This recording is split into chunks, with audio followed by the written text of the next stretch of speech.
हमारे सनातन में विधि है, ज्ञात अज्ञात दोनों के होते हैं। उनको चाहिए क्या? उनको यही चाहिए। आजकल लोगों के खान पान बदल गए हैं, इससे पितृ बहुत दुखी होते हैं। आज जो कुंडली खोलो उसमें पितृदोष कारक, ये इसकी सबसे बड़ी मानवीय भूल है।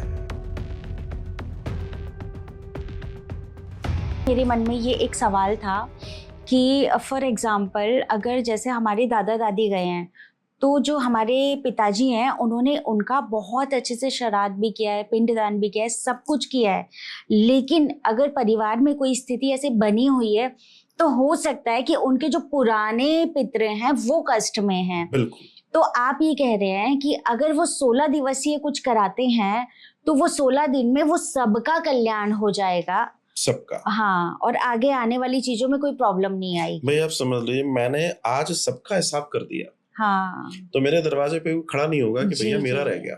जी। अच्छा, मैंने तो कैसे कर दिया, जिसका नहीं भी है उसका भी अमाउंट छोड़ दिया मैंने तो, जिसको मैं नहीं जानता, जिसका नाम नहीं मालूम।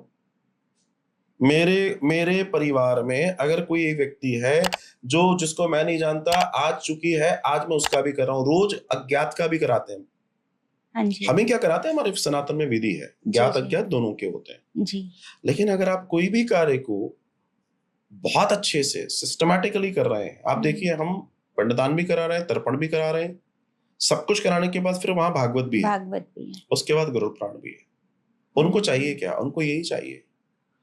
पितरों के साथ एक समस्या और है, पितरों ने अपने जीवन में कितनी गलतियां की हैं उसकी तो ग्लानि उनको होती है, लेकिन अब जब उनके परिवार में वो गलत होते देखते हैं, आजकल लोगों के खान पान बदल गए हैं, इससे पितृ बहुत दुखी होते हैं और इससे बहुत उग्र होते हैं। जो परिवारों में अब सिस्टम बदल रहे हैं, ये जो तेजी से पितृदोष आ रहा है, आज से 20, 25, 30 साल पहले आपको इतना पितृदोष नहीं मिलेगा। आज जो कुंडली खोलो उसमें पितृदोष आ रहा है। क्यों आ रहा है? पहले लोग अपनी चीजों को सिस्टमैटिकली कर रहे थे, उनके तरीके बिल्कुल सही थे, वो चीजों को जान और मान रहे थे, बड़ों की बात छोटे मान रहे थे। आज छोटों के पास उतनी नॉलेज नहीं है और बड़े उनकी बात मानने को तैयार बैठे हैं क्योंकि वो उनके अधीन हो गए।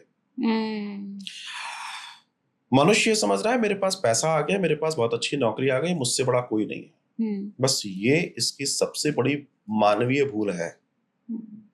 तुमसे बड़ा तुम्हारा धर्म है, धर्म से तुम हो। बिल्कुल। ये समझने की बहुत बड़ी बात है। इस दुनिया में आप पूरी दुनिया की खोज कीजिए, जो भी टिका है वो अपने धर्म पे टिका है, चाहे वो गलत मान के टिका हो या सही मान के टिका हो। जिसने अपने धर्म को छोड़ा उसका पतन है, और ये हमको देखने को मिल रहा है। जब जब लोग, इसलिए वेद में दर्शन आता है, धर्मो रक्षति रक्षता, जो भी धर्म की रक्षा करेगा धर्म उसकी रक्षा करेगा। आज हमारे पास ऐसे कई लोग हैं जिनके इस तरह के प्रॉब्लम्स थी, समस्याएं थी, और उन्होंने विधि विधान से इस कार्य को किया। आज उनके जीवन में आनंद है जी। हाँ, एक चीज और जरूर, बार बार मैं हर बार मैं ये बात कहता हूं कि जब भी आपको पितृदोष आएगा तो आने के रास्ते भी बनते हैं उसके, और रास्ता होता है ग्रहों के इफेक्ट्स।